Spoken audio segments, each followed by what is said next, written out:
Buenos saludos a todos y hoy en un programa especial que queremos hacer previo a la Semana Santa. Y también hemos cambiado un poco de... Estamos haciendo pruebas, para los que ven que esto no es el mismo lugar, pero estamos haciendo pruebas. Hemos cambiado la mesa, está más bajita para que se nos vea así más buenos mozos. Pero estamos probando. Si no nos gusta, volveremos a la posición anterior. La posición anterior. Muy bien. Pero así como hacemos pruebas, también es porque hoy es un programa especial. Salimos un poco de la secuencia que estamos llevando a cabo, que esperamos que al final nos lleve a entrar en el libro de Apocalipsis, porque hasta ahora solo estamos como tocando en la puerta, pero sin acabar de entrar. Dando vuelta y vuelta y vuelta. Exacto, como en Jericó. Pero entraremos. Pero hoy hemos querido hacer un programa especial también para resaltar la importancia de las fiestas que se avecinan a nosotros. Hay quien dice que no vamos a la Pascua, sino que la Pascua viene a nosotros y nos encuentra. Y de eso queremos hablar un poco, claro, no solo de la Pascua, sino de todo el contenido de la celebración, que es la principal dentro de la Iglesia. No hay fiesta más grande que la Pascua de Resurrección. Y de tan importante que es, viene precedida de toda una preparación, no solo del Triduo, no solo de la Semana Santa, sino que llevamos ya un tiempito de Cuaresma preparándonos para esta fiesta. Sí, porque la Pascua hay que prepararla. Recordamos en el Evangelio cuando los discípulos le preguntan a Jesús, ¿dónde quieres que preparemos la Pascua? Y entonces Jesús les indica, pues id a la ciudad, ahí encontraréis un hombre que lleva un cántaro, seguirle, y en el lugar la casa donde entre, preguntarle dónde está dispuesto el local donde el maestro va a celebrar la Pascua. Para la Pascua hay que prepararla.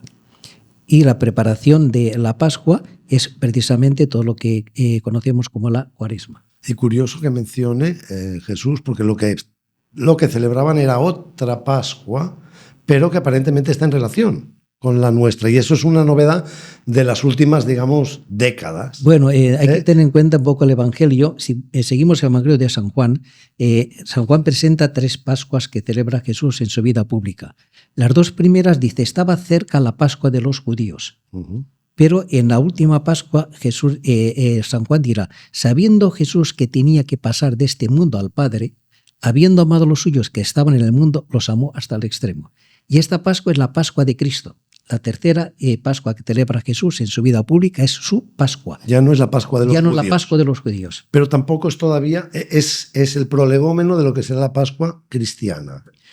Pero que están muy relacionadas todas. No, es la Pascua cristiana, porque nosotros como cristianos estamos llamados a ser insertados en la Pascua de Cristo. Porque la Pascua de los judíos era una preparación, era un anticipo, era, digamos, un símbolo de la verdadera Pascua, que es la de Jesucristo, en que Él pasa de este mundo al Padre. Cristo que viene del Padre y vuelve al Padre. Ese es el lugar propio de Cristo, que es también nuestro lugar propio, porque nosotros venimos de Dios y volvemos a Dios. Y nuestro destino último no es aquí en esta tierra, nuestro destino último es estar con Dios, volver con Dios. Y este es el momento de nuestro tránsito, de nuestra Pascua, a la que tenemos que participar también. Ahora, esta Pascua,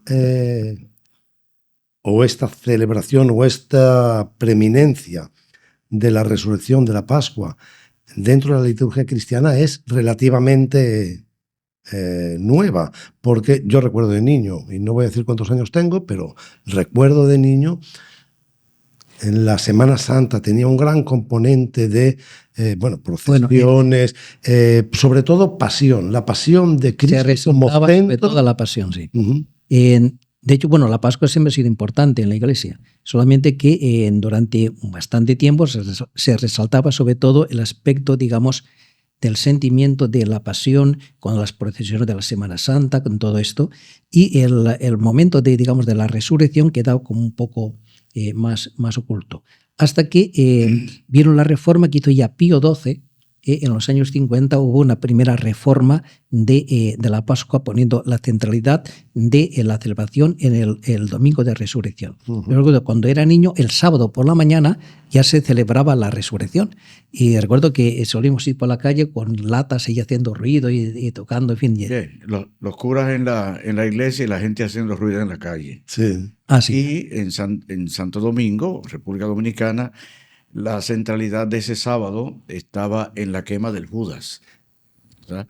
Se hacía un muñeco de trapo muy grande en muchos lados, pero sobre todo en el malecón.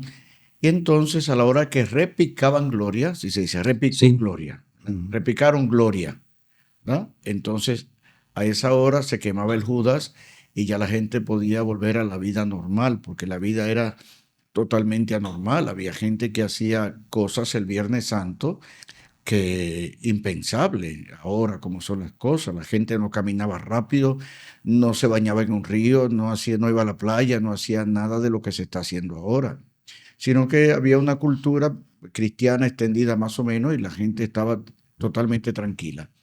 La única vez al año donde usted escuchaba música clásica en las emisoras, eran emisoras de AM en ese tiempo, no como ahora de FM. Entonces la emisora de FM siempre tenía música clásica, ¿verdad? Porque hay que saber que la FM se oye mucho mejor que la AM. Porque no, de hecho, sí hay un ancho de frecuencia más grande y caben más elementos de la voz, de la música, del sonido. Entonces, antes la mayoría de la emisora eran AM, y entonces hasta en AM lo que se hacía era que se daba música clásica todo el tiempo, de jueves hasta sábado en la mañana. Bien, pero ahora lo que importa es saber qué es realmente la Pascua, porque la Pascua es la Pascua de Jesucristo. Y de hecho, Cristo, toda su existencia está en función de preparar este momento definitivo de su Pascua. Por ejemplo, en el libro de San Juan constantemente aparece el tema de la hora en que Cristo tiene que pasar de este mundo al Padre. Hay momentos en que querían prenderle, pero no le prendieron porque todavía no había llegado su hora. Hoy mismo el Evangelio dice, se les escapó de las manos. Así es. ¿Por qué? Porque ¿qué es lo que viene a hacer Jesucristo? Jesucristo viene a restaurar la comunión del hombre con Dios. Y para eso necesita destruir el poder del pecado y destruir la muerte. ¿Y cómo se destruye el pecado? Por eso hay toda ya dentro de la tradición judía, está la fiesta del Yom Kippur, la fiesta de la expiación. Recordemos el rito judío en el que el sumo sacerdote confesaba los pecados del pueblo sobre un macho cabrío, descargaba los pecados del pueblo sobre la cabeza de este macho cabrío, que era llevado fuera del campamento a morir en el desierto, llevándose consigo los pecados del mundo. El chivo expiatorio. Expiatorio. Y esto es lo que viene a hacer Jesucristo. San Juan en su Evangelio nos presenta, cuando aparece Jesús, dice Juan Bautista, este es el Cordero de Dios que quita el pecado del mundo. Ya presenta a Cristo como el Cordero que viene a quitar el pecado del mundo, por tanto, que viene a cargar con todos nuestros pecados. Y al mismo tiempo, San Juan presenta a Jesús bajo dos títulos, como el Cordero de Dios y también como el esposo que viene a buscar a su esposa. De hecho, Juan Bautista, toda la preparación que tiene, él dirá, yo soy el amigo del novio. Y el amigo del novio es aquel que se encarga de preparar todo lo necesario para la boda del esposo con la esposa. Y sobre todo, la función principal era preparar a la novia para que estuviera en toda su belleza, en todo su esplendor, para ser acogida por el esposo. Por eso, Juan Bautista predica un bautismo de agua, un bautismo de conversión, llama la conversión. Detrás de mí viene un varón al que yo no soy digno de desatar la correa de su sandalia. ¿Por qué Juan no es digno de desatar la correa de la sandalia?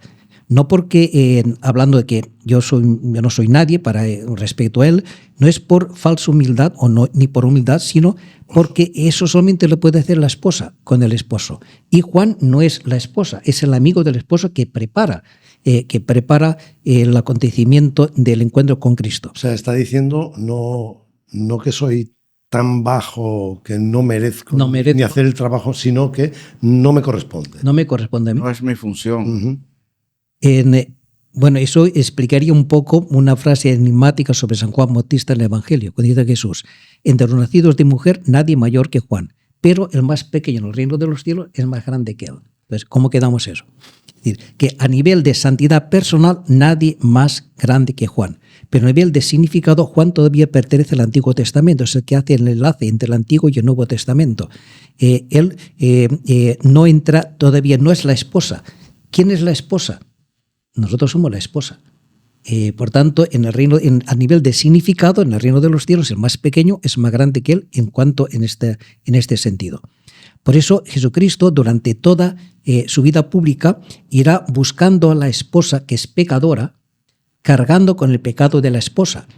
Recordemos que en el primer acontecimiento público de Jesús, que son las bodas de Caná, María le dice a Jesús, no tienen vino. ¿Qué es no tienen vino? No significa que María, que es una mujer atenta, delicada, se da cuenta de que está faltando el vino a la boda y dice, mira, no tienen vino, hazles un favor, dales vino, multiplica el agua y dales vino. No vayan a pasar vergüenza. No vayan a pasar vergüenza. No tiene nada que ver con esto. Está diciendo una cosa muy importante, porque el vino es el signo de la vida, de todos los dones que el Mesías viene a traer al mundo, sobre todo de la vida eterna. Y entonces está diciendo, no tienen vino, ellos.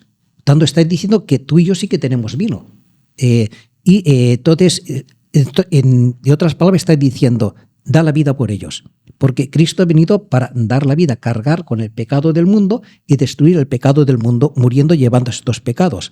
Jesús le dirá, mujer, que hay entre tú y yo, todavía no ha llegado mi hora. ¿Qué está diciendo con esto? Esta frase, que hay entre tú y yo, es una frase paradigmática, es una frase hecha que aparece varias veces en la Escritura, que está diciendo que hay una incompatibilidad entre la petición y la respuesta a esta petición. Por ejemplo, cuando David está huyendo de Absalón y Semei le está insultándole, Abisai dice, ¿por qué este perro mudo tiene que insultar a mi señor? Dímelo y le corto la cabeza. Y David dice, si Dios le ha dicho que me insulte, ¿quién soy yo para oponerme? Hijo de Sarbia, ¿qué hay entre tú y yo? ¿Qué tengo yo con vosotros?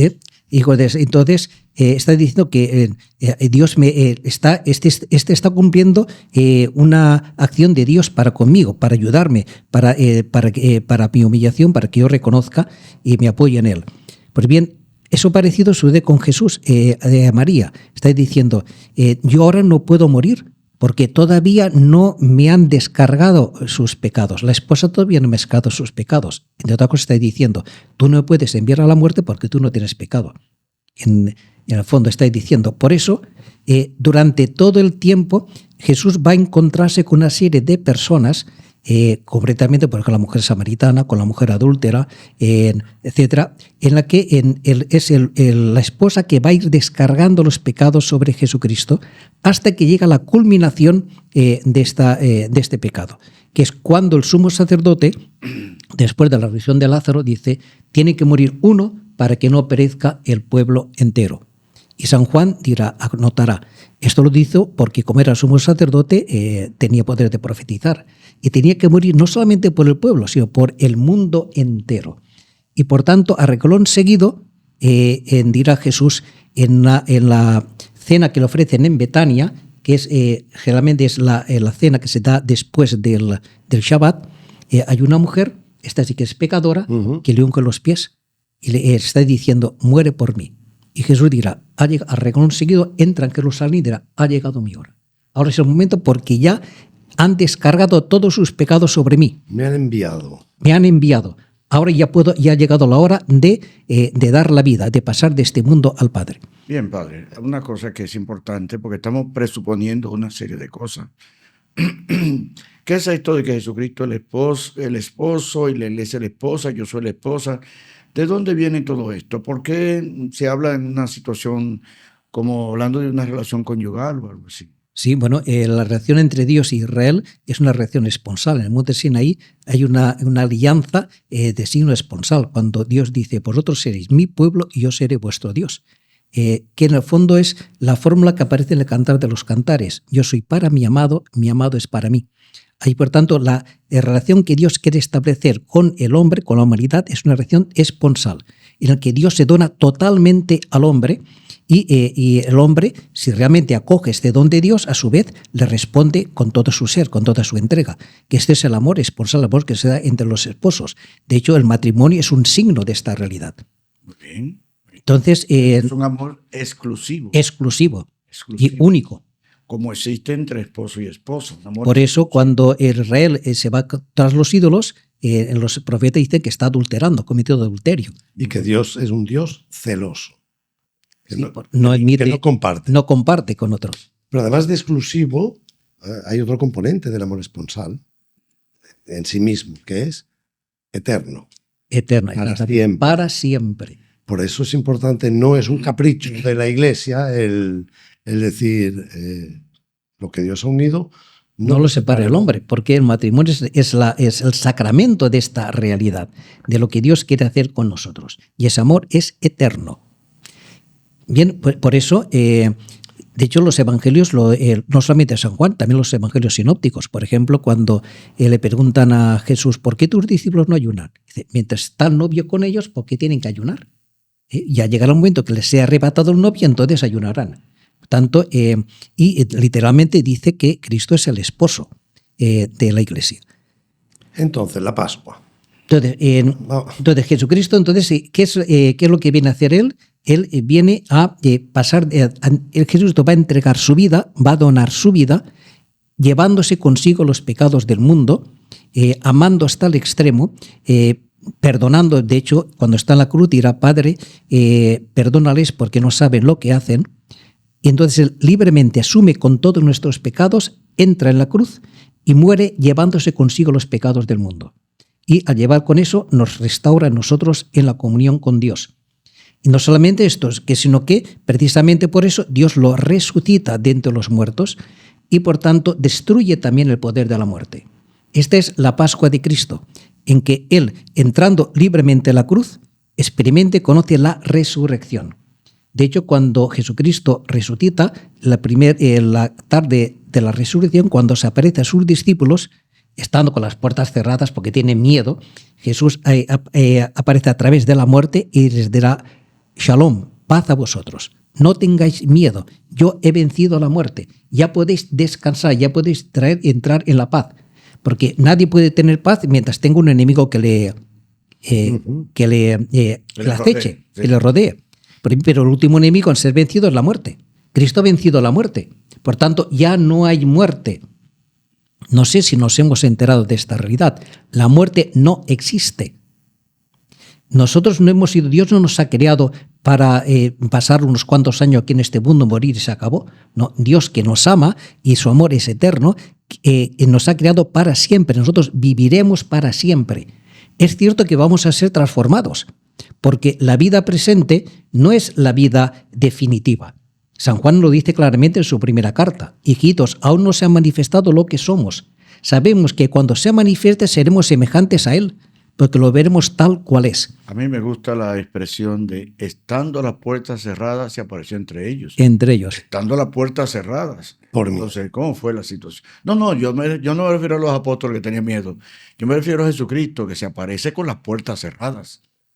Está la puerta cerrada y Él aparece entre ellos. Porque Cristo atraviesa la muerte. Exacto, porque ya estamos hablando de que es un cuerpo diferente al que tenía antes. Totalmente. Sí. Es el mismo cuerpo, pero transformado. Es curioso porque dice, no tengáis miedo, tocadme, ved que... Exacto. Vean que no es un fantasma, o sea, que es un cuerpo. Y tengo las señales de los clavos y de la lanzada. O sea, que hay una potencialidad diferente cuando eso. Por eso habla de transformados. Sí, sí. ¿No? ¿Sí? Okay. O sea, y al final, eso es lo que nos está proponiendo nosotros también, Padre. Así es. Nosotros, nuestra verdadera dimensión es la participación de ser uno con Dios. Eso es lo que Dios quiere de nosotros. El amante quiere hacerse uno con el amado. Y el mismo Jesucristo dirá, Padre, que sean uno como tú y yo somos uno, que ellos sean uno en nosotros. De forma que nuestra verdadera vocación es ser Dios. Participar de la naturaleza misma de Dios, porque Dios nos la quiere conceder, porque Él quiere que nosotros seamos uno con Él. Pero para eso necesitamos ser transformados. Uh-huh. Y eso es pasar por el momento más temido de nuestra existencia, pero el más grande, el más grandioso, es el momento de nuestra muerte, el momento de nuestra transformación. Porque ahí no hay muerte, dirá Teresa del Niño Jesús. No muero, nazco a la vida. Y ahí es donde nacemos a la vida verdadera, la vida nueva que Dios nos quiere dar. Ese es el momento de nuestra Pascua. Pero que son...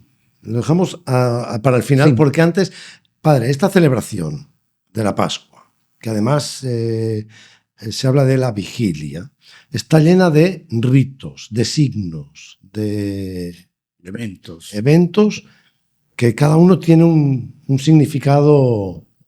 Sí, pero antes de la celebración de la Pascua está la Cuaresma. La Cuaresma es un tiempo... Como preparación. Como preparación. Uh-huh. En sí mismo no tiene sentido, solamente en tanto en cuanto prepara la Pascua. Porque para poder yo participar de la muerte de Cristo, para poder yo necesito ser despojado y necesito entrar en su misma dinámica. Y por eso hace falta toda una preparación. De hecho, la Cuaresma, ¿cómo empieza la Cuaresma? Con el miércoles de ceniza. ¿Y qué se nos pide el miércoles de ceniza? Se nos habla de ayuno, limosna, oración. Y se nos pone una ceniza. Y se nos pone una ceniza. Es la lectura del Sermón del Monte que habla acerca de estos tres elementos. Uh-huh. ¿No? Ayuno, oración y limosna, que es lo que decían la justicia. Que es fundamental porque ahí está la clave de nuestra vida.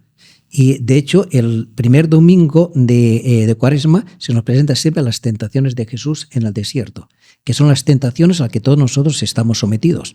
En el fondo es hacer cumplimiento del primer mandamiento. Amarás al Señor tu Dios con todo tu corazón, con toda tu mente, con todas tus fuerzas. Y sobre eso versan las tentaciones y también nuestras propias tentaciones. Por tanto, ¿qué significa amar a Dios con todo el corazón? ¿Qué es el ayuno? El ayuno significa poner nuestro corazón en Dios. Es decir, ¿cuál es nuestra seguridad? ¿Dónde nosotros nos apoyamos en nuestra seguridad? El hecho de ayunar está diciendo que nuestra seguridad, que nuestro corazón está puesto en Dios, no en las realidades de este mundo, no en nuestra familia, no en nuestro trabajo, no en nuestros dineros que tenemos ahorrados en el banco, no en nuestras relaciones sociales, porque todo eso es caduco, todo eso el dinero se puede evaluar, puede haber una crisis económica, nuestros amigos pueden morir o se pueden marchar, etc. Ahí no está nuestra seguridad, nuestra está puesta en Dios. Y esto también de alguna manera tiene que ver con la castidad. ¿Qué es la castidad? ¿Cuál es nuestro corazón está centrado en qué? ¿Está centrado en Dios o está centrado en otras realidades? Por eso hay toda una relación entre el ayuno, el amar a Dios con todo el corazón y vivir en castidad.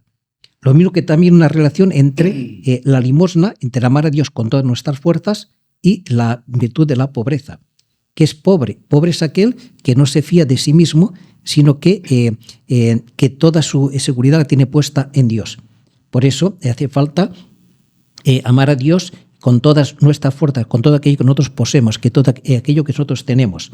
Y eso se hace dando limosna, desprendiéndonos de nuestro dinero. Y finalmente, amar a Dios con toda el alma.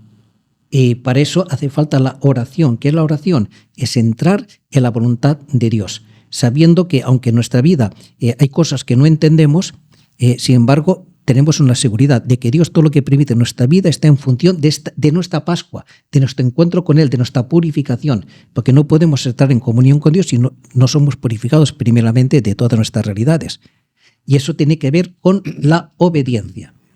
Por eso hay una palabra muy importante para todos nosotros, que es la primera acción de Dios en la historia de la salvación. Ya comentamos cuando hablamos de Abraham. Uh-huh. ¿Qué es la primera palabra que sale de la boca de Dios en la historia de la salvación? Es, lo dice el Génesis 12.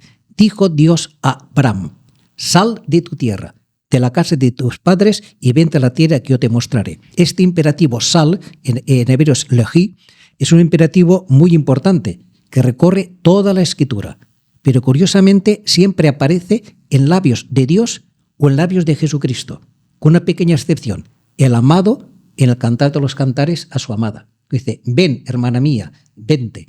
Es el mismo verbo, porque ven, ir, salir, ir y venir es la misma realidad.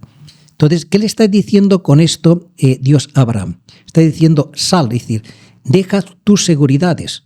Porque en aquel tiempo Abraham, la familia, el clan, la tribu, era donde uno encontraba su seguridad, donde entraba protección, donde se podía vivir. Salir de la tribu, salir del clan, significa quedar de la intemperie, porque el mundo está lleno de bandoleros, de ladrones. Entonces, ¿qué me defiende? ¿Qué me protege? ¿Quién me acoge? Y sin embargo, Dios le está pidiendo eso. fíate de mí, yo seré tu protección, yo seré tu seguridad. Por tanto, le está pidiendo a Abraham que abandone su pasado, que abandone sus seguridades, que ponga su seguridad, su corazón lo ponga en Dios, no en su familia, en su clan, en su tierra, en sus posesiones, que por cierto no tenía tierra. Pero bien, y dice, yo te daré la tierra que tú necesitas, yo te la voy a dar. Y Abraham, contra toda lógica, porque era absurdo dejar mis seguridades, lo único que me defiende, que me tengo, para fiarme de una palabra de un Dios que no sé quién es, que simplemente, y yo pienso que Sara estaría todo el rato machacando la cabeza, pero ¿dónde vas? Pero viejo, pero lo has soñado, lo has oído, pero ¿qué vamos a hacer ahí? ¿Quién nos va a cuidar? Etcétera. Como diría Santiago, usted lo piensa porque no está casado. Sí, no lo sabemos. Sí, sí. Bien, y sin embargo, Abraham saldrá, se equivocará muchas veces porque Dios no le ha dicho dónde va a ir, ni cuándo, ni de qué manera, y Abraham intentará muchas veces buscar por su propia cuenta y se equivocará. Por ejemplo, con Ismael se equivoca, cuando baja a Egipto se equivoca, diciendo que su mujer es su hermana, etcétera, para protegerse, etcétera. Pero a pesar de todo esto, Dios se mantiene fiel y le promete. Hay diferentes momentos, por ejemplo, cuando la teofanía, cuando los animales partidos, dice, yo seré tu seguridad, yo te daré el hijo que tú quieres, te lo voy a dar yo. En la teofanía de Mamre, cuando se aparece el Señor Abraham allí en el encinar de Mamre, y dice, el año que viene, por estas fechas, Sara, tu mujer, tendrá un hijo de ti. ¿Qué significa teofanía, padre? Teofanía es manifestación de Dios. Okay. Bien, y finalmente Dios le da el hijo que le había prometido a Abraham, que es Isaac. Muy bien, y ahora llega un momento en que Dios le va a decir... Yo me perdí ahí. Estamos viendo un poco la preparación de la Cuaresma, ¿correcto? Sí, sí, sí. Hablábamos de las tentaciones, primer domingo. Amar a Dios con todo el corazón, con toda la mente, con todas las fuerzas. Muy bien. Esto es lo que le pide Dios a Abraham. Eso. Y lo que nos pide a todos nosotros si queremos ser cristianos. Porque esta palabra de Abraham es una palabra para todos y cada uno de nosotros. Entonces le da el hijo. Y después de dar el hijo, llega un momento en que le dice, toma a tu hijo, a tu único, al que tanto amas, a Isaac, o sea, le precisa claramente quién es concretamente. Para que no fuera a matar a Ismael. Exactamente. Y me lo ofreces en el monte que yo te indicaré. Entonces, Dios solo le está pidiendo a Abraham algo tremendo. O sea, Abraham ya ha dejado su pasado, ha renunciado a ya no tiene pasado, ya no tiene dónde apoyarse. Solamente tiene su hijo, que es su futuro, que es sus fuerzas, lo que Abraham cuenta, aquel que va a perpetuar su nombre por generaciones y generaciones, donde él va a poder sobrevivir a través de sus descendientes. Y ahora Dios le pide que lo sacrifique. Entonces, Dios le deja ya sin futuro. Ya no tiene ni pasado ni tiene futuro. Y entonces Abraham, ¿qué es lo que hace? Pues Abraham, curiosamente no, en un alarde de fe dice, está dispuesto a sacrificar a su hijo, obedeciendo a Dios, y cuando va subiendo en el monte, hacia el monte, Isaac le dirá, Padre, aquí tenemos el cuchillo, la leña y el fuego, pero ¿dónde está la víctima para el sacrificio? Y Abraham le contestará, Dios proveerá la víctima, hijo mío. Porque dice la carta a los hebreos que Abraham, previendo que Dios le iba a devolver este hijo o lo iba a resucitar de entre los muertos, fiándose de la palabra de Dios. Por eso Abraham está dispuesto a sacrificar a su hijo, prepara el altar, la leña, lo pone él. Isaac también contribuye a esta acción de Abraham cuando le dirá, átame, padre mío. Eso no lo dice la escritura, pero lo dice la tradición hebrea. Átame, padre mío, átame fuerte para que yo no me resista y tu sacrificio no sea inválido. Porque la víctima no se puede resistir. Si la víctima patalea, resiste, el sacrificio es inválido. La víctima tiene que ofrecer libremente, voluntariamente. Entonces, Dios, viendo esta actitud de Abraham, detén tu mano, no dañes al muchacho, provee una víctima, un cordero, que va a ser sacrificado en lugar de Isaac. Pero este cordero es símbolo del verdadero cordero, que es Jesucristo. Pero eso veremos ahora un momento. Pero centramos en lo de Abraham. ¿Qué es lo que le está pidiendo Dios a Abraham? Atención, porque es lo que nos pide a todos nosotros. Le está pidiendo una cosa, que deje sus seguridades, es decir, que ame a Dios con todo su corazón.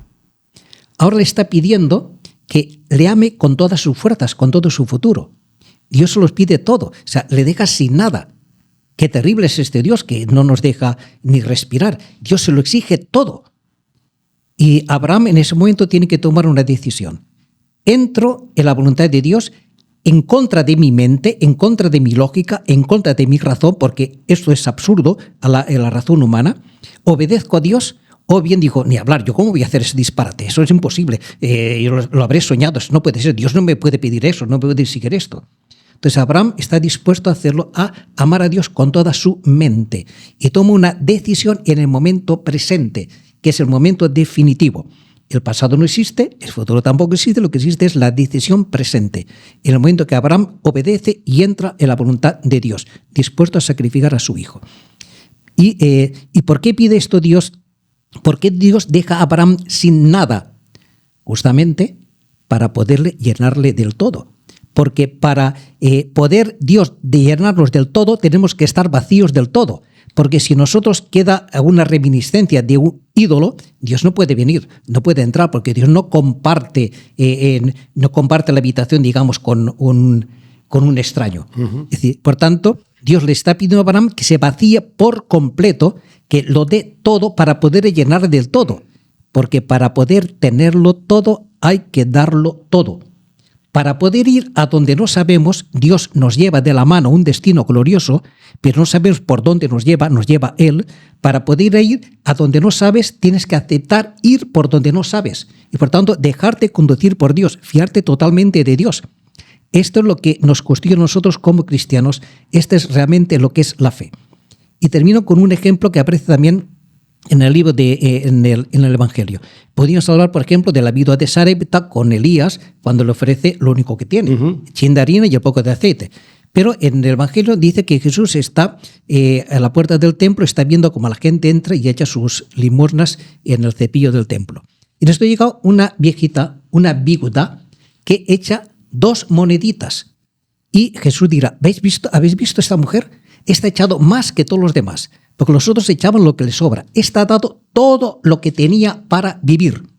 2 moneditas. Pues bien, esas 2 moneditas es lo que Dios nos pide a todos y cada uno de nosotros para poder ser cristiano. ¿Cuáles son esas 2 moneditas?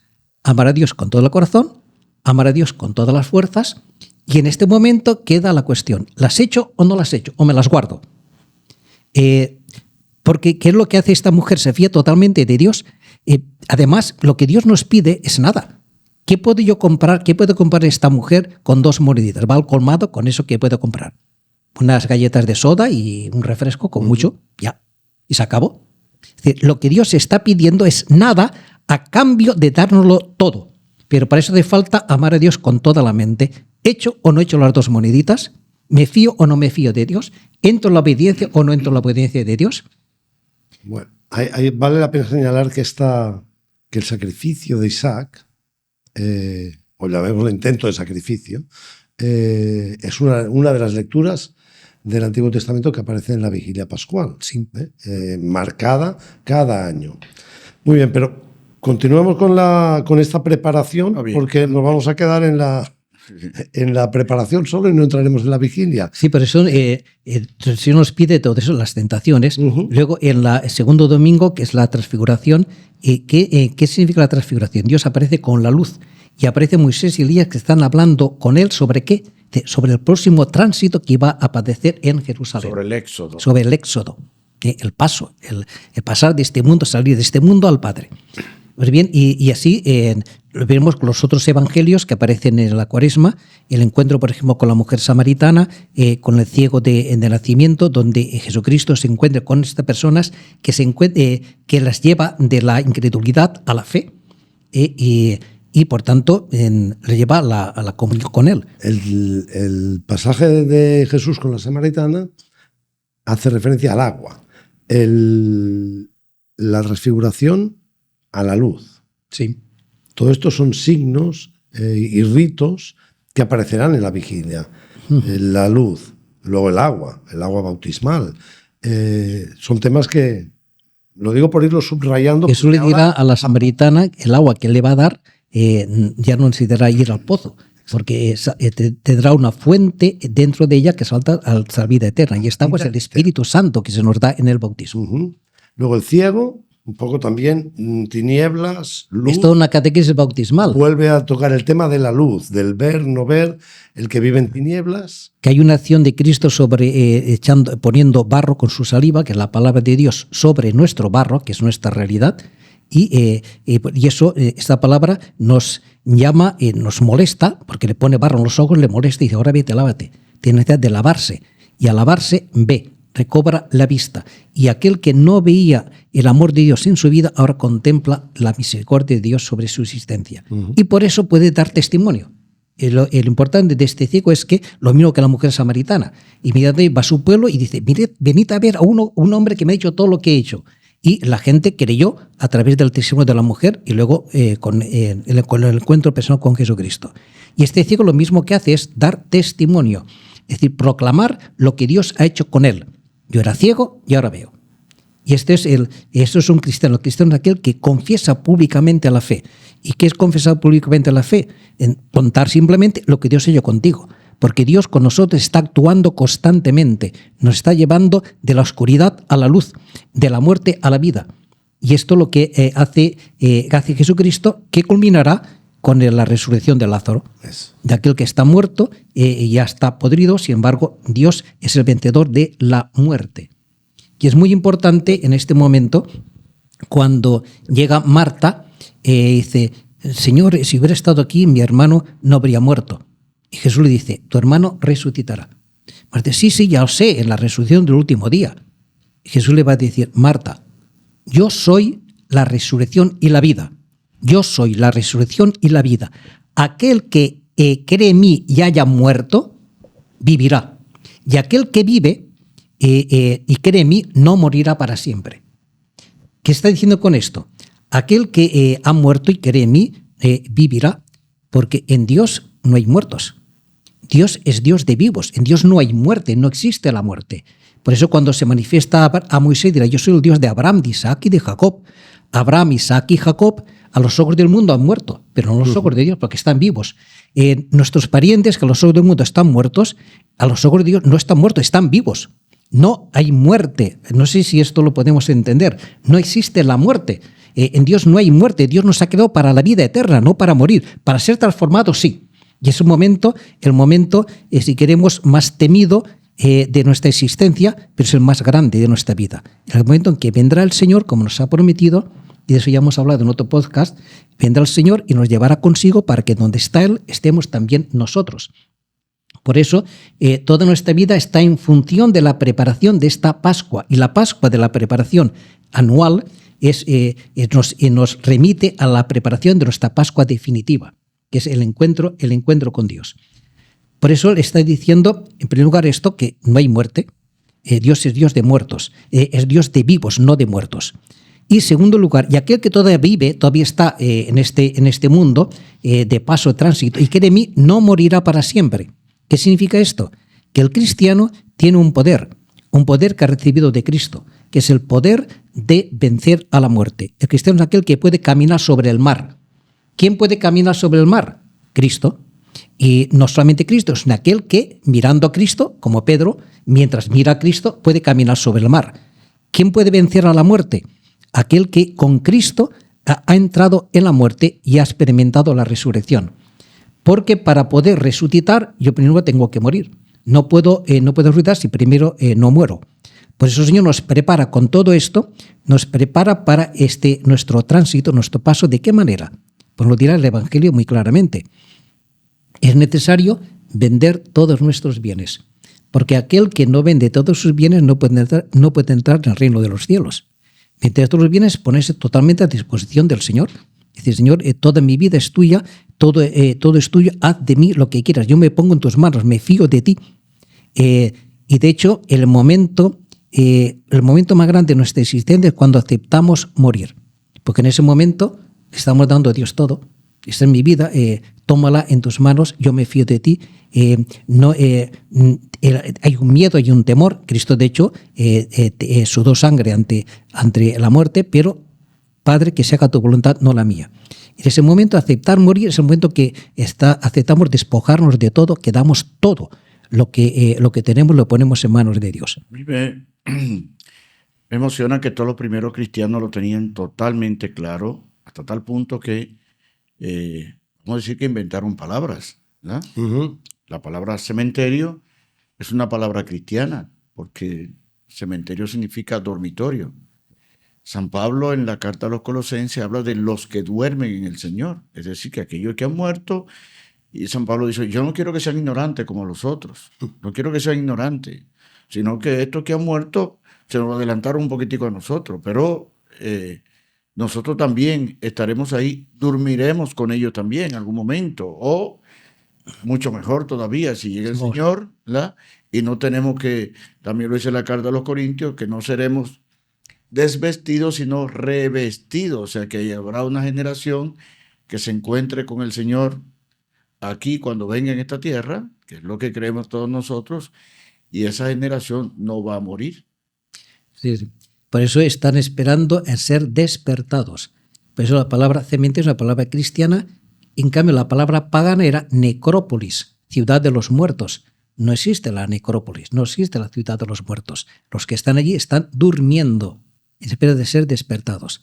Lo mismo en esta sociedad neopagana se ha introducido otra expresión que no es cristiana, lo de los tanatorios, de thanatos, de muerte. No, ¿qué son de esos de tanatorios? En Dios lo hemos dicho que en Dios no hay muerte. Por tanto, están durmiendo, son los dormitorios, es el cementerio. Por eso la importancia que tiene para los cristianos, por ejemplo, el inhumar el cuerpo de los difuntos. No destruirlos, no quemarlos. La cremación tampoco es cristiana. La cremación es una actitud pagana, no cristiana. Por eso la importancia de inhumar, de depositar, y por eso está depositado en el lecho, hasta que sea resucitado. Por eso toda esta concepción cristiana es importante mantenerla, porque eso es la base de nuestra fe, que es lo que nosotros creemos realmente. Nosotros creemos en la resurrección, creemos en la vida eterna, creemos en la resurrección de la carne. Padre, repita eso, que creo que es importante. La cremación. ¿Y qué dice la Iglesia sobre eso? Bien, la Iglesia acepta la cremación como un mal menor, pero no la aconseja en absoluto. De hecho, durante mucho tiempo la Iglesia no aceptaba la cremación. Inclusive no se puede celebrar la misa de corpore insepulto sobre las cenizas de una persona que ha sido quemada. Se puede dar la bendición, pero no la misa corpore insepulto. Eso solamente se puede hacer cuando está el cuerpo delante, que es bendecido, rociado con el agua bendita, que es incensado, porque el cuerpo es templo del Espíritu Santo y es una manifestación de Cristo. ¿Por qué se inciensa el cadáver? ¿Por qué se inciensa la cruz? ¿Por qué se inciensa el altar? Porque son signos de Jesucristo. ¿Por qué se inciensa a las personas que están participando en la celebración? Precisamente porque son signos de Jesucristo. Por eso el cadáver también es aquel que ha traído consigo, ha sido templo del Espíritu Santo, por tanto un respeto, tanto tiene una dignidad. No se le echa de cualquier manera, sino que se le venera, se le inciensa, se le recibe con agua bendita y se le deposita en el sepulcro, en el dormitorio, hasta que sea despertado. Bien, es bueno saber que la cultura donde nace el cristianismo es también una cultura donde se cremaban los cadáveres, que sí. Comienzan a enterrar, ¿verdad? Para los que llevan anotaciones, inhumar es enterrar, ¿verdad? Meterlo dentro de la tierra, inhumus, dentro de la tierra. Eso es una costumbre cristiana. Todavía aquí en Roma, en las catacumbas, vemos donde estaban puestos todos los cuerpos de los cristianos, que se los llevaban y lo tenían allá. No lo cremaban como podemos ver en la película ¿cómo se llama? Esta de Troya, que el deseo de los padres era que pudieran inhumar, que pudieran cremar, que pudieran quemar esos cuerpos. De hecho, la práctica de la sepultura era perseguida y hay muchos mártires que murieron. Yo vengo de una parroquia en Barcelona, Santas Juliana y Semproniana, murieron mártires por dar sepultura a San Cucufas, conocido como Cucufate, o San Cugat. Fueron martirizadas por haber dado sepultura a su digamos, su catequista. Sí, tenemos también el caso del libro de Tobías, nos habla justamente de esta práctica. Exacto, también. Bien, entonces la Pascua nos lleva a todo esto. Entonces, ¿qué es la Pascua? Es Cristo que ha pasado de este mundo al Padre cargando con el pecado del mundo, ha vencido el pecado y entrando libremente a la muerte ha resucitado y ha vencido la muerte. Y esta Pascua de Cristo la que nosotros estamos también llamados a participar, porque nosotros somos cristianos en la medida que nos hacemos partícipes de la Pascua de Cristo, porque el cristiano es justamente aquel que ha pasado con Cristo de la muerte a la vida. De tal manera que, dirá San Pablo, yo completo en mi carne lo que le falta a la pasión de Cristo. ¿Qué es lo que le falta a la pasión de Cristo? En definitiva no le pasa nada. Sí, le falta una cosa, que aquello que se ha cumplido en la cabeza del cuerpo de la Iglesia, que es Cristo, se cumpla también en cada uno de los miembros de este cuerpo. Es decir, por tanto, que la Pascua de Cristo tiene que hacer carne en nosotros, en cada uno de nosotros. También nosotros estamos llamados con Cristo a pasar de este mundo al Padre. ¿Y cómo se pasa de este mundo al Padre? ¿Cómo ha pasado Él? Y esto es la celebración de la Pascua, que es también la celebración de la Eucaristía. La Eucaristía es la celebración de la Pascua. ¿Y qué significa celebrar la Eucaristía? En primer lugar, ¿cuál es el mandato que hemos recibido de Cristo? Comed este pan y bebed de este cáliz hasta que yo vuelva. Tanto hasta que vuelva el esposo, la esposa tiene una misión, que es comer de este pan y beber de este cáliz. Y dirá San Pablo, cada vez que comemos de este pan y bebemos de este cáliz, anunciamos la muerte de Cristo y proclamamos su resurrección hasta que Él vuelva. ¿Y cómo se anuncia la muerte de Cristo? Muriendo como ha muerto Él.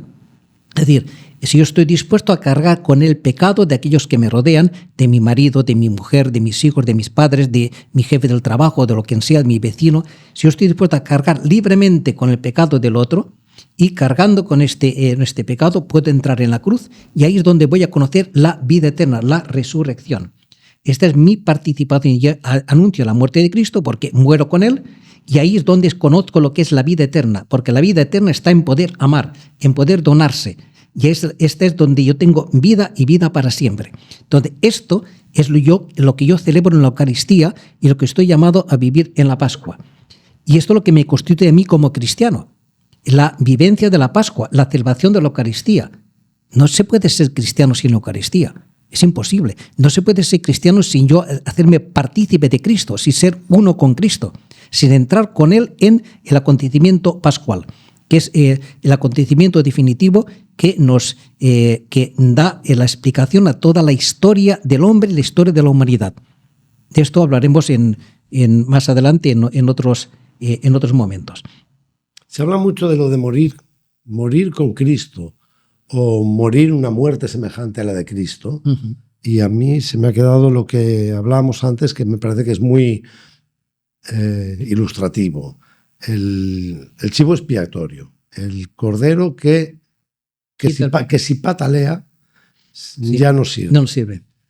Y se me hace presente una figura, Cristo en la cruz, y hay dos colgados, uno a cada lado. Uno muere como Cristo. Sí.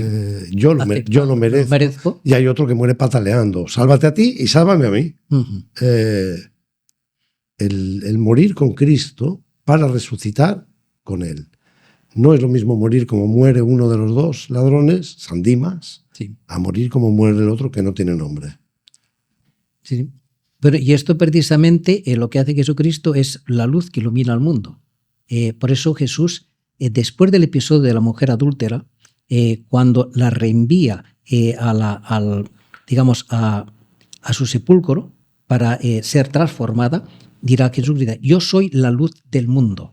Cristo es la luz del mundo porque ha mostrado lo que es la luz, que es Dios, que es el amor total al otro, el dar la vida por el otro para que el otro viva. Hablemos de la luz y vamos a ver esos ritos y signos que en la Pascua son tan importantes, que hay tantos y que hablan por sí mismos. Porque la luz es Cristo, pero no solamente Cristo, también nosotros somos la luz. Cristo dice, vosotros sois la luz del mundo. El cristiano es luz del mundo. ¿Y en qué sentido luz del mundo? Cuando es uno con Cristo. Y la luz, dirá el Evangelio, no se esconde debajo de la mesa, sino se pone sobre el candelero para que alumbre a todos los de la casa. Porque la luz tiene que iluminar. La misión es iluminar al hombre que vive en las tinieblas Recordemos que Dios en el primer acto de la creación lo que crea es la luz, que es Él mismo. Por tanto, esta luz tiene que iluminar a todos. ¿Y cómo se ilumina esta luz? ¿Qué es lo que hizo Dios para que esta luz iluminara al mundo entero? Porque la iglesia primitiva era una iglesia que eran pequeñas comunidades que se reunían en casas, las iglesias domésticas, que pocos la conocían, hasta que Dios la puso sobre el candelero. ¿Cómo la puso sobre el candelero? Suscitó la persecución. Y entonces todo el mundo pudo ver lo que es el amor total, el amor al enemigo, el dar la vida por el otro, lo que es el amor entre los hermanos. Dios iluminó al mundo, puso la iglesia en el candelero para que iluminara al mundo entero. Y esta luz fue capaz de transformar el mundo antiguo a través después de 300 años de sufrimiento y de persecución. Fue la sangre de los cristianos la que transformó el mundo pagano antiguo y llevó a este mundo a la conversión. Y esta es la misión que tiene la iglesia en todo momento. Porque el verdadero tiempo de los mártires no fueron los 3 primeros siglos. El verdadero tiempo de los mártires es el nuestro. Hay que tener en cuenta que el 70% de los mártires que ha habido en la iglesia en todos los siglos se han producido entre el siglo XX y lo que llevamos del siglo XXI. En este momento la iglesia está siendo perseguida en muchos lugares de forma cruenta. En los países del Sahel, por ejemplo, casi todos los días hay... ¿Países de qué? Del Sahel, de los que están debajo del Sáhara, ese límite entre el África del Norte y el África del Sur. Donde empieza en el África el cono. Exactamente, ahí. Ahí están siendo cristianos nuestros que por el hecho de ser cristianos están siendo masacrados. Por ejemplo, en Nigeria, con el Boko Haram o con el Estado Islámico, y grupúsculos que siguen al Estado Islámico, están simplemente matando cristianos por el hecho de ser cristianos. Y no digamos en algunos países musulmanes, y también en el mundo occidental, el mundo ex-cristiano, también la iglesia está siendo perseguida de otra forma más sutil, pero con toda la ideología de género que se quiere imponer, que la misión quiere destruir la civilización cristiana y por tanto destruir a la única fuerza que se opone a esta ideología, que es la iglesia católica. Por eso hay un ataque contra la iglesia. Padre, es duro decir que lo que viven esos cristianos es querido por Dios y que es Dios mismo quien los pone en el para iluminar. Porque son palabras mayores. Es que tener presente y qué es nuestra vida. Si nuestra vida fuera solamente la de este mundo, entonces eso no tiene ninguna lógica. Lo digo que son palabras mayores para quizá un entorno cristiano, el más común que tenemos, que adaptamos a nuestra zona de confort, que vivimos de una forma nuestro cristianismo de una forma muy cómoda, sí. Confortable, y nos puede sonar fuerte decir, no, ser cristiano es aquello. Mira, te doy un dato. ¿Dónde se da la mayor participación en la Eucaristía de los cristianos? ¿Sabes dónde? En Nigeria, que es una de las zonas más perseguidas. En Nigeria, el 97% de los cristianos asisten semanalmente, participan de la Eucaristía. Es el porcentaje más alto de todo el mundo. ¿Dónde se da la menor asistencia a la iglesia? En los países de Europa Occidental, donde hay confort, donde se está dando la apostasía, precisamente, se está renegando de Cristo, donde la iglesia no está siendo presionada, es ahí donde se da la mayor abandono, digamos. Porque cuando uno vive la fe en intensidad, la fe se vive... Mira, no quiero decir eso, pero lo voy a decir, ¿no? Voy a hacerlo con otro símil y que nos presenta también el Evangelio. El Evangelio nos dice, muchos le preguntan a Jesucristo, ¿cuándo va a ser esto? ¿Cuándo va a venir el Hijo del Hombre? ¿Cuándo va a ser este momento de la Pascua definitiva? Eso lo preguntan los fariseos. En cambio, los discípulos preguntarán, ¿dónde va a venir el Hijo del Hombre? Jesús a la primera pregunta de cuándo no responde, porque eso solamente lo sabe Dios. Y nada más. Y además no lo va a revelar porque si lo revelara entonces ya, digamos, la tensión desaparecería. Pero sí responde dónde. Dice, donde está el cuerpo, allí se reunirán los buitres. Es decir, ¿dónde hemos de esperar la venida del Señor? ¿dónde hay que buscarle y esperarle? En la iglesia, que está rodeada de buitres que la quieren despedazar, porque la iglesia no es de este mundo. La iglesia siempre ha estado perseguida, siempre ha estado en contradicción, porque la iglesia no es de este mundo, es el pueblo que Dios se ha escogido, se ha escogido para sí, lo ha sacado del mundo y lo ha constituido como un pueblo especial, un pueblo distinto. Por eso el pueblo de Israel es el pueblo elegido, y el pueblo elegido por Dios lo distingue de todos los demás, y por eso este pueblo ha sido siempre perseguido, porque hace presente una realidad completamente diferente, hace presente a Dios. Y lo mismo la iglesia, que es el pueblo que Dios se ha escogido para sí y que tiene una misión, la misión de proclamar la victoria de Cristo sobre la muerte y del amor al enemigo. Por tanto, esta iglesia siempre será un cuerpo extraño dentro del mundo. Por eso el mundo no la entiende, no la comprende, la rechaza, la persigue y la quiere destruir. De esto hablaremos también cuando hablemos del Apocalipsis, sobre todo esto. Jordi, estoy contigo. Vámonos a las celebraciones. Ya el tiempo que nos queda vamos a dedicarnos a eso. Sí, sí. No, si me determino un poco esto, nos queda... que Cristo, ¿dónde está Cristo? Cristo está en la cruz. Y solamente hay que buscarlo. No podemos buscarlo en las cosas muelles y fáciles. Por eso están muy equivocados algunos sectores dentro de la Iglesia que quieren facilitar el Evangelio para hacerlo asequible a la sociedad de este mundo, a las modas de este mundo, ¿no? El Evangelio no se somete a las modas de este mundo. Dirá Jesús, el Señor a Jeremías, que ellos se someten a ti, no tú a ellos, ellos se conviertan a ti, a la palabra que yo le digo que les digas, no tú a ellos. Esta es la verdad y esta es lo que salva al mundo. Facilitar estas cosas, como pretenden algunos dentro de la Iglesia, es la destrucción de la propia Iglesia. Esto sí, suena presuntuoso. En un mundo en el Siempre, que... No, tenemos que encontrar ni tú ni yo, sino un término medio. No, Cristo no tiene términos medios. Ya. Cristo cuenta la verdad y Cristo siempre estará perseguido y la Iglesia siempre estará perseguida, pero ahí es donde está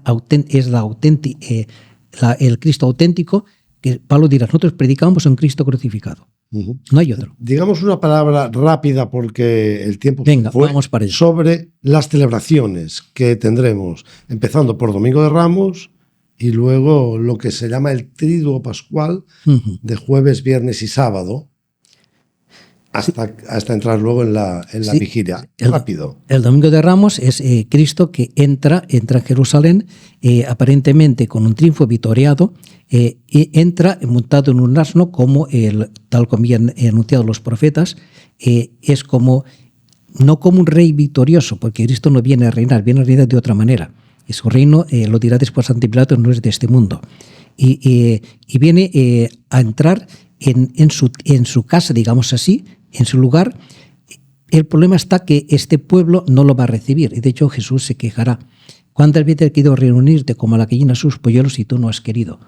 Por eso, en la luz que viene a ti, tú no la has aceptado. La vida que llega a ti, tú no la has recibido. Por eso te vas a quedar en la oscuridad, no vas a experimentar la vida.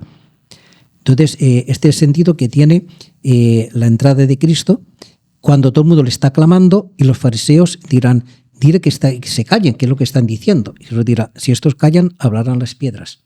Y nosotros acompañamos en esa procesión a Cristo que entra en Jerusalén. Es la única procesión que aparece en la Iglesia. Que está en la Escritura. Que está en la Escritura. Sí. Muy bien. Bien. No, importante de este Domingo de Ramos. Ahora no me acuerdo si la lectura lo dice, que Jesucristo lo primero que hace cuando entra es que va al templo y mira lo que hay. ¿Ok? Para luego va a actuar, pero ya actuando en base a lo que ha visto, en base a lo que hay allí en el templo. Es importante, como el templo somos nosotros, Cristo va a ver lo que hay. Y si hay que dar algunos fuetazos, si hay que algunos látigos, si hay que volcar algunas mesas, entonces cuidado, porque cuando en nuestra vida comiencen a ocurrir cosas como esta, significa que estamos rodeados del amor de Dios, porque Dios está volteando las mesas de los cambistas para que nosotros no hagamos entonces todo esto de lo que nos previene el domingo, el domingo primero de Cuaresma y también el mismo miércoles de cenizas, ¿verdad? Siempre hay que prestar 3 elementos. Como 3 enemigos tenemos nosotros, los 3 enemigos del alma, que si analizamos todo lo que ha puesto el padre Ramón con número 3, siempre corresponden uno a cada uno. ¿Verdad? El ayuno, oración y limosna van contra estos 3 enemigos. También el Shema, ¿verdad?, que se nos presenta en el domingo de las tentaciones. También las 3 tentaciones van sobre estos 3 enemigos: mundo, demonio y carne.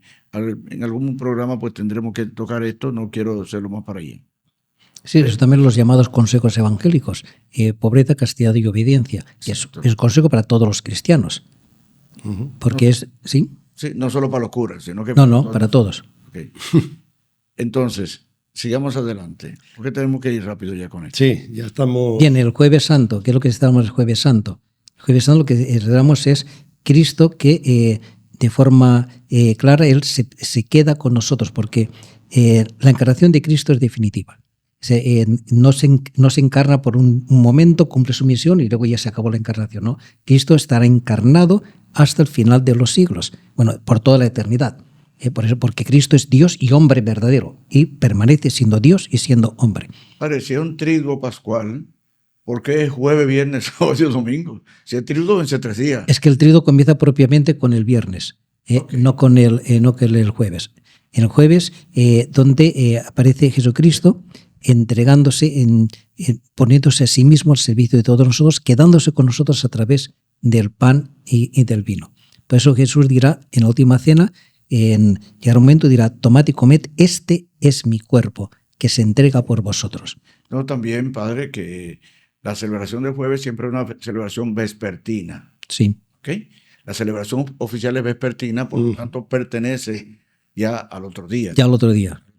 ¿Okay? Y la del viernes es una celebración que está muy marcada en la hora, porque pretende ser a la hora de... A la hora de la muerte de nona, o sea, cercano a las 3 de la tarde. Sí. Es muy marcada la iglesia. A mí siempre hay una celebración de este triduo que le veo un contenido tremendo, que es el sábado. El sábado, un día de silencio, de espera, pero de tensión. Sí. Mira, una cosa que es bueno decir, ¿verdad? Solamente apuntar a todo esto, ¿verdad? Que esta celebración del Viernes Santo, por ejemplo, que se hace, si seguimos a Egeria, ¿verdad?, es la celebración que ella vio que se hacía en Jerusalén en tiempo de Jesucristo. ¿Quién es Egeria? Egeria están preguntando en esas cámaras. Sí. ¿Quién es Egeria? Egeria. Una peregrina, ¿verdad? Supuestamente... Parece que es gallega, parece que era gallega. Parece, sí. Familia del emperador, que por tener todas esas credenciales pudo, una especie de monja, vamos a poner, lo que hoy podría ser una monja, fue a Israel, creo que en el siglo II, sí, exacto. Siglo IV. Siglo IV, bien.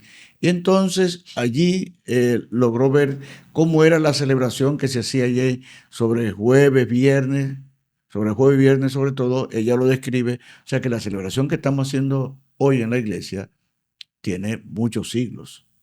Esta celebración de la cruz tiene muchos siglos. Esa ella la vio. Ella la describe. Y el sábado tiene esa tensión de qué es lo que ha pasado. Un poco lo de los discípulos de Maús. No, bueno, nosotros teníamos esperanzas de que él iba a ser el Salvador de Israel, pero mira, no sabemos nada. Y algunas mujeres han venido ahí con cosas diciendo que han visto fantasmas, pero no sabemos nada. Eso Lucas lo recalca mucho. ¿No sabías que el Mesías tenía que padecer y entrar así en su gloria? Y eso lo recalca constantemente el evangelista Lucas. Pero el sábado santo es el momento, digamos, el momento importante donde se mantuvo la fe en aquel día. La única que mantuvo la fe fue María. La espera de María.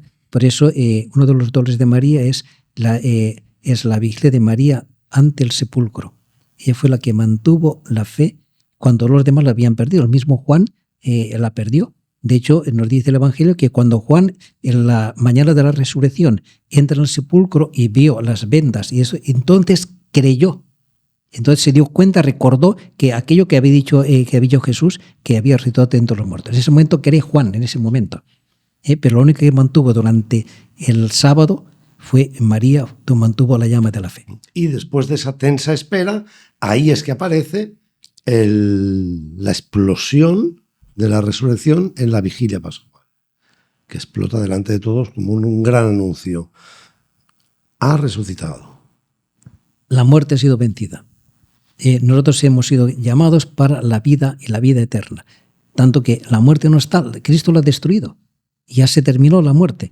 Por eso ahora somos libres, porque el hombre es esclavo por el temor a la muerte, por el miedo a la muerte. El hombre, para no sufrir, para no morir, hace lo que sea y se escapa de la forma que sea y se escapa haciendo el daño, pecando. Es la forma de escapar. Ahora ya no podemos, ya podemos no pecar, ya no necesitamos huir de la muerte, porque la muerte ya ha sido vencida. Por tanto, como dirá Pablo, ¿quién me apartará a mí del amor de Cristo? La angustia, la persecución, la enfermedad, la soledad, el hambre, el no tener trabajo, el qué. ¿Qué me puede apartar? Si Dios me ama, si Cristo me ama, está junto a mí, si Él me ha llamado a la vida eterna, si Él me acoge y me abarca con todo su amor, ¿qué me puede apartar de este amor? Por eso el cristiano es el único que puede penetrar, estar descansado, puede descansar y puede cumplir el Shabbat. El Shabbat lo cumple el cristiano en toda su vida, porque está descansado el amor de Dios. Como dirá, por ejemplo, Santa Teresa, nada te turbe, nada te espante. Quien a Dios tiene, nada le falta.